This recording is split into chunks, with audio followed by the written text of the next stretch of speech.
YouTube, YouTube, YouTube. The ubiest of the dubious. The best YouTube subscribers on the planet. That's you. And I'm 50 plus. I want to first congratulate a lot of you guys are starting your journeys. The beginning of the year, I guess you're going to follow through with those New Year's resolutions.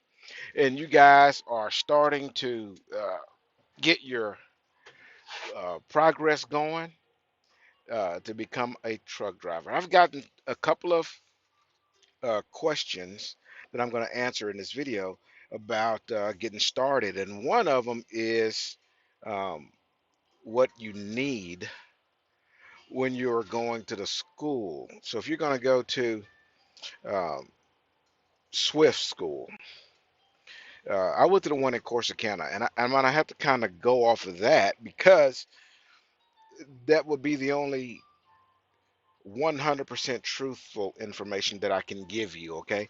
Other than that, if you're going with a different company, then preferably that you have a recruiter that can give you some very solid advice. But um, if you're in Texas and you're going to go to any school in Texas, and I highly recommend the Corsicana school. Okay. I mean, you can go to one in Lancaster. Um, I don't suspect that there would be any uh, worse off or whatever. I can't speak on that. I can only tell you what the deal is in Corsicana. So let's use that for an example. First off, you're going to be there. School is 3 weeks. For the first uh, full weekend and the following week. So that's going to be two consecutive weeks, 14 consecutive days. Well, not 14 consecutive days because the Friday of that second week, you'll be able to, you won't have class that Saturday and Sunday. So you're going to go Monday through Saturday, that Monday through Sunday, that first week, and then Monday through Friday. What the fuck is this guy doing? He's wobbling over here. What the fuck?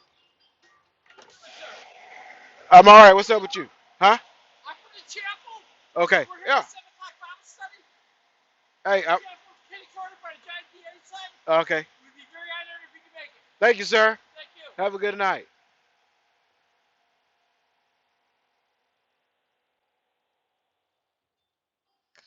All right. Anyway, uh, I can't knock a guy for trying to save a soul or two. Here's what he wanted me to do: come over there to the truck driver church. Can you imagine what that smells like in that? Pff, come on, 50. Shh, shh, shh. Okay. Anyway, uh, so what you need to do, what I did, and I'm glad I did, was I drove myself. That's the first thing. If you can take a car with you to school, that would be awesome. Okay, because uh, the hotels they don't provide dinner or lunch. You know, uh, you got the and then the breakfast ain't all that, but um, it was crucial for me that I had that car because I was able to go to the grocery store and get some food and prepare stuff in the microwave or whatnot, and or go to the restaurant and eat things like that. So it worked out really well that I had a vehicle. That's the first thing. And the second thing is uh, you're gonna need at least 5 days of clothes. That way you can wash uh, one day, and start all over again. And then on that second week, if you're fortunate enough for that weekend to go home, you can wash again and switch out or whatever. But uh, you know, you're just traveling. You're at a hotel, so you just take all your basics for that stuff. What you need for personal use. Okay, so that the school part is no big deal. Outside of that, I would recommend that you take a flashlight and some leather gloves. Okay, because you'll need that when they show you how to get in and out of the trailer, in and out of the truck, and working the glad hands and all that kind of stuff. So you need some leather gloves. You try to slide the tandems and all that good stuff. So you do need some gloves, okay? Um, other than that, it's not going to be a big deal. So don't make a big deal out of it. Just bring enough stuff for you to be comfortable. Remember, you're going to be in a room with someone else more likely than not. You can't upgrade. You have to pay the difference and get a room by yourself if that's what you want. I mean, I didn't. You got enough personal space in those hotel rooms to be okay. Um, so, uh, what I would like for you guys to do, if you want any more information about that, is to go all the way back to my first videos, and you're gonna, you can almost watch me go through the whole process. Okay. Um, what happens when you're done? They're gonna give you they're gonna sign you off, and you're gonna go back home to your home. DPS office, take the paperwork in there, they're gonna take a picture, give you a CDL. My advice to you right then is to get your endorsements. Okay.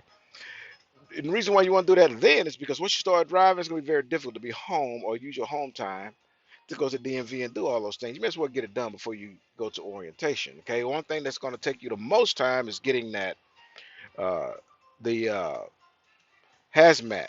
You can do all the testing and all that good jazz, but they're going to tell you to go, hey, go over here and you have to do the background check with thumbprint and all that stuff, and you have to make an appointment for that. So that might take a little time, which it did for me. I ended up going back after uh, I went home on a break with my mentor to do that part of it. Oh crap! Um, I forgot to keep this truck running. It's not cold enough for it to stay running, and this truck has a bunk heater, so it's not necessary for it to stay running. So anyway, uh, get your endorsements. You don't need to have endorsements.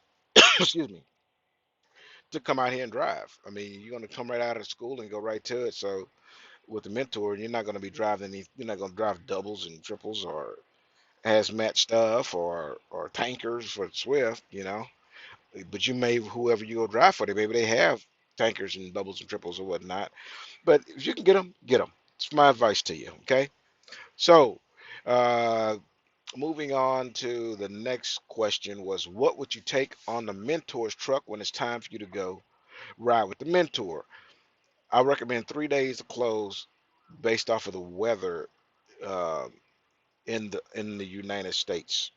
Not what's the weather like in your home state. I mean, if I did that, I took clothes based off of Texas, and because that's what I had.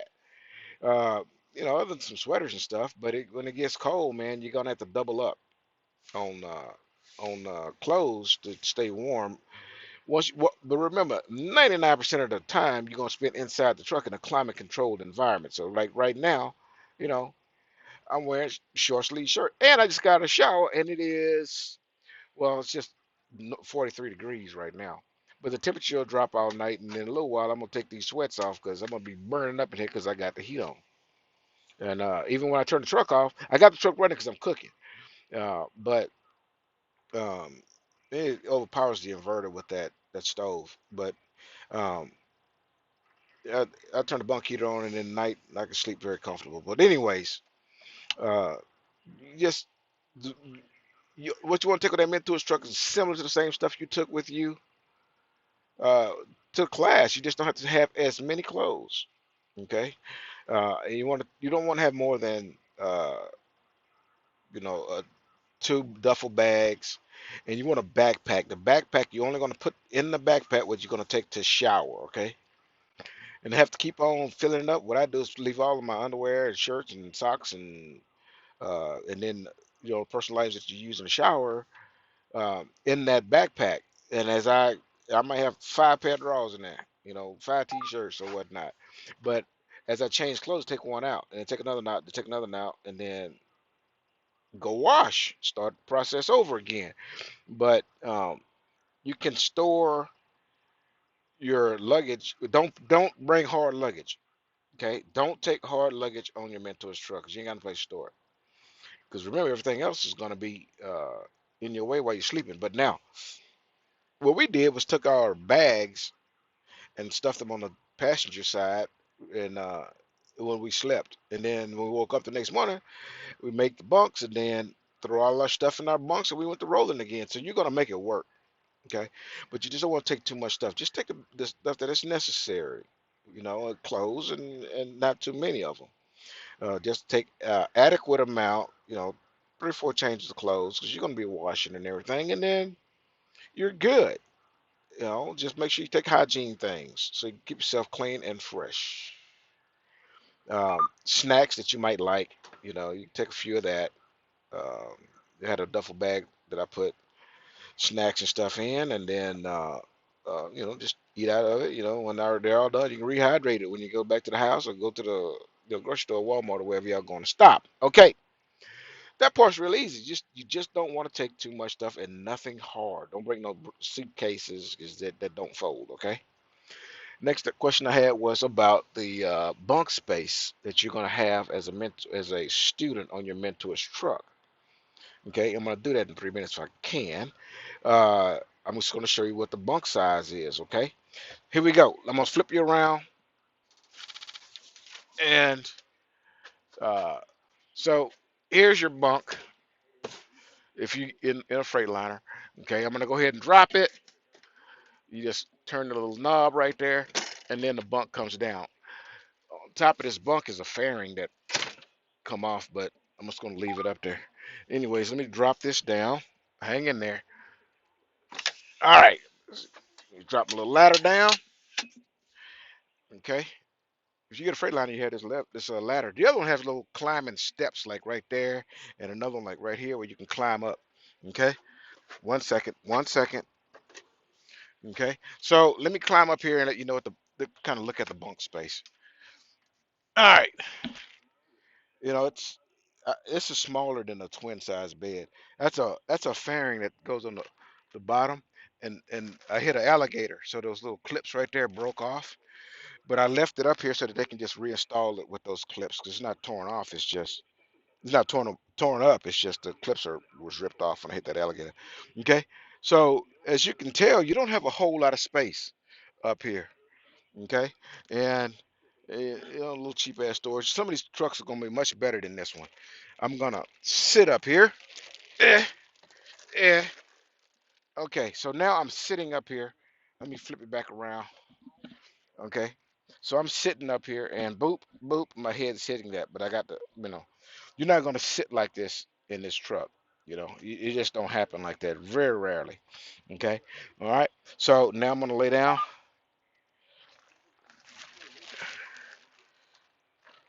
See my little footies? I love them. It make me feel good, and when I was walking around the truck after I took a shower or through driving or whatever. But um, I'm right at 6 foot, and I'm laying flat, and you can see how much space to the wall, and I got about that same much on the other side to my feet. So it's not a bad place. And I slept up here the whole time that I was in my mentor's truck. Okay, so this is not a bad space, and it's where you're going to put your things in this area while the truck's in motion and you're driving or whatnot. Okay, so you're gonna put all your stuff up here, um, uh, and then right here, this truck has less storage space than the average. Now remember, when you get in your mentor's truck, he's gonna have an upgraded truck. So I'm gonna go ahead and go down because my truck's gonna shut off. It already beeped at me. You get into a mentor's truck. I know you wobbling around. Um, when you get into a mentor's truck, this is what that guy gave me. Highway News. He gave me that Highway News or something like that for the truck drivers church. But anyways, your mentor is going to have an upgraded truck. It's going to have better storage and refrigerators and all that good jazz. So it's going to be a much more usable space for you. But you don't have to take a whole lot of stuff, just enough to get you through that month. I mean, it's not going to be that hard. It's not going to be that you don't need that much stuff. Just a few change of clothes and your bare necessities to hygiene stuff. Oh, I would take a couple of towels, maybe 4 or 5 like hand-sized towels, face towels. That's what I call them. And then maybe 2 big towels, like I call them dry-off towels. I don't know. And then and then one face cloth. That's that medium-sized one. That's what I call them. I don't know what y'all call them, but uh, a few of those. Not too many, but a few of them. And you're gonna need them while you're on the truck. Trust me. You might want to, wash your face and wipe your face off, or wipe your hands or whatever, and wipes. You want to get wipes. Uh, that way, wet wipes or whatever you want to call them. Baby wipes. Okay, I can't use it.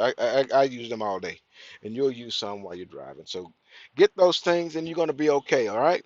So we're at just 16 seconds. I hope I gave you guys enough information. I hope I answered the questions you want. If you got more questions, put them down at the bottom. See you later. Boop. Time to eat.